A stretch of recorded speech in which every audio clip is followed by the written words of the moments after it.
Hello दोस्तों, आप सभी का स्वागत है यूपीएससी एक्सप्रेस में। आइए हम लोग देखने जा रहे हैं 14 नेशनल पॉलिटिकल पार्टीज़, जो कि पहला जो आम चुनाव भारत में कंडक्ट करवाया गया था 1951 से 52 तक।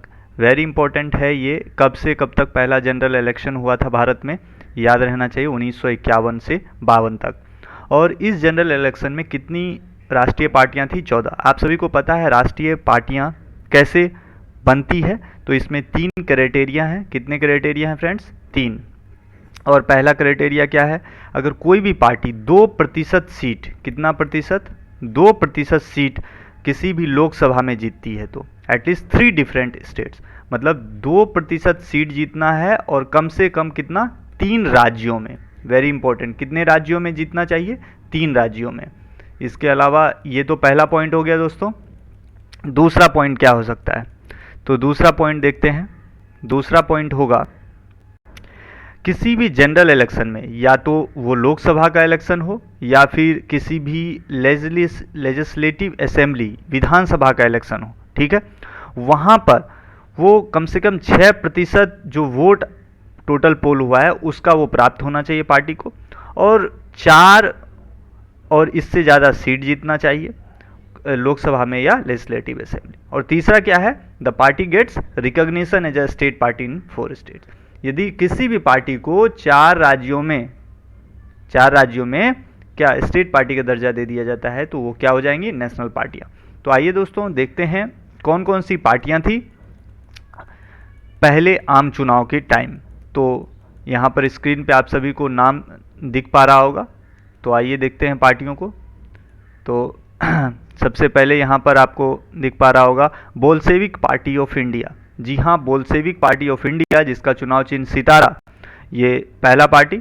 दूसरा आप देख रहे होंगे यहाँ पर revolutionary communist party of India, ठीक है, मसाल दिख पा रहा होगा। तीसरा है सोशलिस्ट पार्टी, बरगद का पेड़ दिख पा रहा होगा। और आईएनसी, इंडियन नेशनल कांग्रेस, देखिएगा वेरी इंपॉर्टेंट, 2 बैल दिख पा रहे होंगे। तीसरा रेवोल्यूशनरी सोशलिस्ट पार्टी देख पा रहे होंगे, फावरा इसमें। तीसरा है कृषक लोक पार्टी, और चौथा है ऑल इंडिया फॉरवर्ड ब्लॉक, ठीक है। उसके बाद नेक्स्ट देखते हैं किसान मजदूर प्रजा पार्टी। अगला है कम्युनिस्ट पार्टी ऑफ इंडिया। अगला है ऑल इंडिया भारतीय जन संघ। जी आप सभी जानते ही होंगे, जनसंघ से ही जनता पार्टी और फिर बाद में भारतीय जनता पार्टी का उद्भव होता है। अखिल भारतीय राम राज्य परिषद, ये हो गया। फिर all India scheduled caste federation. Next है अखिल भारतीय हिंदू महासभा, और लास्ट है all India forward block Marxist group. तो दोस्तों ये तो बात हुई 14 राष्ट्रीय पार्टियां की। बात करते हैं अभी वर्तमान में जो पार्टियां हैं। वर्तमान में दोस्तों कौन कौन सी पार्टियां जो है राष्ट्रीय पार्टियां हैं, तो आइए इसको भी देख लेते हैं। तो वर्तमान में दोस्तों टोटल कितनी रिकॉग्नाइज्ड पार्टियां हैं दोस्तों? 8। कितनी पार्टियां हैं? नेशनल पार्टियां 8। तो वो कौन कौन सी है? सबसे पहले देखते हैं तृणमूल कांग्रेस, टीएमसी, तृणमूल कांग्रेस है, ठीक है। ये इसका आइडियोलॉजी क्या है? सेंटर लेफ्ट आइडियोलॉजी है, और सेक्युलरिज्म पे ये खास करके बात करते हैं। इनको दर्जा मतलब फाउंडेड कब हुआ, तो ये भी देख लीजिए। टीएमसी फाउंड हुआ था 1 जनवरी 1998 को। कब हुआ था दोस्तों? 1 जनवरी 1998 को। कब हुआ था? 1 जनवरी 1998 को। और इसको राष्ट्रीय पार्टी का दर्जा कब दिया गया? जी हाँ, 2 सितंबर 2016 को तृणमूल कांग्रेस को दिया गया। और जान रहे होंगे तृणमूल कांग्रेस जो है, इसकी लीडर कौन है? ममता बनर्जी, और ये बंगाल की चीफ मिनिस्टर हैं, जो अपना विधानसभा क्षेत्र से हार गई थी चुनाव। और इसका इलेक्शन सिंबल क्या है? फूल आप देख पा रहे होंगे, इसका ऐसे ऐसे करके आप जानते होंगे, फूल ऐसे करके बनता है, वो इसका चुनाव चिन्ह। तो अगला देखते हैं। इसके अलावा नेक्स्ट पार्टी कौन सी है दोस्तों? दूसरी पार्टी की बात करते हैं, बहन मायावती की पार्टी। जी हाँ, बीएसपी। कौन सी पार्टी? बहुजन समाज पार्टी। तो बीएसपी भी सेंटर लेफ्ट आइडियोलॉजी है। और बात करते हैं ये फाउंड कब हुई थी, तो 1984 में। कब हुई थी? 1984 में, 1984। टीएमसी 1998। 14 अप्रैल बाबा साहब भीम राव अंबेडकर जी का जन्म दिवस 14 अप्रैल 1984 को इस पार्टी की स्थापना हुई थी। ठीक है दोस्तों, और इसको कब ये दर्जा दिया गया था? 9 साल पहले 26 जनवरी 2013 को दर्जा दे दिया गया। किसका? राष्ट्रीय पार्टी का। अगला पार्टी देखते हैं दोस्तों, तीसरा पार्टी कौन सा होगा? तीसरा पार्टी है बीजेपी। बीजेपी को देख लेते हैं। बीजेपी भी सेंटर राइट विंग पार्टी है और इसका इंटीग्रल ह्यूमनिज्म, सोशल कंजर्वेशन इत्यादि वगैरह आइडियोलॉजी है। ये कब बनी थी? 6 अप्रैल। जी हाँ, बीजेपी का 6 अप्रैल को बनाया जाता है। 6 अप्रैल 1980 मतलब आज से लगभग 42 साल पहले ये पार्टी बनी थी, 6 अप्रैल 1980। और अभी वर्तमान में इसके प्रेसिडेंट हैं जेपी नड्डा जी। कौन है? जेपी नड्डा जी। ठीक है, और इसका चुनाव चिन्ह आप सभी को पता ही है। क्या है चुनाव चिन्ह? कमल का फूल। ठीक है, और आप सभी को पता ही होगा बीएसपी का चुनाव चिन्ह क्या है? हाथी छाप, एलिफेंट।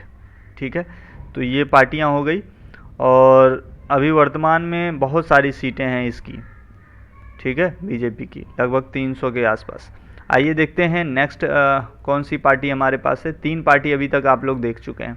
आइए चौथा पार्टी देखते हैं। कम्युनिस्ट पार्टी देख लेते हैं। Communist party of India, CPI, communist party of India. ये दोस्तों ये लेफ्ट विंग आइडियोलॉजी है इसकी। क्या है? Left wing. ठीक है, और सीपीआई की स्थापना हुई थी 1925 में। कब हुई थी दोस्तों? 1925 में। वेरी इंपॉर्टेंट, 1925 में स्थापना हुई, लगभग आज से 96 साल पहले। ठीक है, और उसके बाद बात करते हैं इसके डी राजा। इसके कौन है? डी राजा इसके चेयरपर्सन है, प्रेसिडेंट। ठीक है, इस आगे बात करते हैं इनको दर्जा कब दिया गया था। तो ये 26 दिसंबर 1925 को तो इसकी स्थापना हो गई थी। नेक्स्ट आगे देखते हैं communist party of India, CPI, communist party of India, Marxist. तो सीपीआई एम इन शॉर्ट इसको बोलते हैं। ये भी लेफ्ट विंग पार्टी है, सीपीआईएम, और इसकी स्थापना कब हुई थी? 1964 में हुई थी, 1964। तो पुरानी है सीपीआई और लेटेस्ट है सीपीआईएम। ठीक है, 7 नवंबर 1964 को। और सीताराम येचुरी इसके क्या हैं? प्रेसिडेंट है, याद रहना चाहिए। नेक्स्ट पार्टी देखते हैं। उसके बाद आईएनसी देखते हैं, Indian National Congress, INC, Indian National Congress. जी हाँ, ये सेंटर लेफ्ट पार्टी है और इसकी स्थापना कब हुई थी? 1885 को। याद ही होगा, Indian National Congress Lord Dufferin के टाइम पे, आज से लगभग 136 साल पहले, और सोनिया गांधी इसकी वर्तमान में प्रेसिडेंट है। आगे देखते हैं और कौन सी पार्टी है? NCP, NCP party. ये क्या है? NCP, nationalist Congress party, centre left इसकी आइडियोलॉजी है। और ये कब स्थापित हुई थी? 1999 में। कब? 1999 में। और शरद पवार इसके क्या हैं? प्रेसिडेंट हैं, शरद पवार जी। और घर ही चुनाव चिन्ह इसका है। आईएनसी का तो आप जानते ही होंगे, हाथ छाप है। नेक्स्ट देखते हैं, लास्ट एक और रह गया दोस्तों जो वेरी इंपॉर्टेंट है, और ये पार्टी का नाम national people's party, national people's party, NPP. ठीक है, और ये सेंटर आइडियोलॉजी है इसकी। और ये पार्टी इस्टेब्लिश कब हुई थी? 6 जनवरी 2013 को ये पार्टी इस्टेब्लिश हुई है। और इसको दर्जा लेटेस्ट में दिया गया था, वेरी इंपॉर्टेंट क्वेश्चन बन सकता है, 7 जून 2019 को इसको दर्जा दे दिया गया, आज से लगभग 2 साल पहले। और जो कोनराड संगमा है वो इसके प्रेसिडेंट हैं। कौन? Conrad Sangma, very important. तो ये कुछ फैक्ट थे related to national parties. Starting में आप देख पा रहे होंगे जो सबसे पहले कितनी पॉलिटिकल पार्टीज थी दोस्तों? 14 नेशनल पार्टीज थी, और उसमें प्रमुख इंडियन नेशनल कांग्रेस थी और बीजेपी की जो अग्रगामी ऑल ये क्या कहते हैं, ऑल इंडिया भारतीय जनसंघ। उसके बाद वर्तमान में कितनी पार्टियां हैं जो राष्ट्रीय पार्टियां? वो 8 हैं। तृणमूल कांग्रेस है, तृणमूल कांग्रेस आप सभी जानते हैं, ममता बनर्जी 1998 में इस्टेब्लिश हुई, बंगाल में इनका शासन है। और तृणमूल कांग्रेस के बाद हमने आपको बताया बीएसपी के बारे में, बीएसपी की स्थापना 1984 में हुई, ठीक है। उसके बाद बीजेपी 1980 में स्थापना हुई, ठीक है। उसके बाद CPI communist party of India 1925 में स्थापना हुई, और उसके बाद आप सभी जानते हैं CPIM communist party of Marxist 1964 में इसकी स्थापना हुई। उसके बाद आईएनसी 1885 में लॉर्ड डफरिन के कार्यकाल में, और एनसीपी शरद पवार की पार्टी 1999 में, और एनपीपी नेशनल पीपल्स पार्टी जो 2013 में स्थापना हुई, और इसको 7 जून 2019 को राष्ट्रीय पार्टी का दर्जा दिया गया, और इसके प्रेसिडेंट कौन है? कोनराड संगमा। तो ये काफ़ी इंपॉर्टेंट फैक्ट जो आने वाले परीक्षाओं में आपके लिए काफ़ी हेल्पफुल रहेंगे। इसको याद कर लें, नोट डाउन करके रखना चाहें तो रख सकते हैं। जय हिंद दोस्तों, आने वाले लेक्चर्स के लिए आप चैनल को सब्सक्राइब करना ना भूलें। धन्यवाद।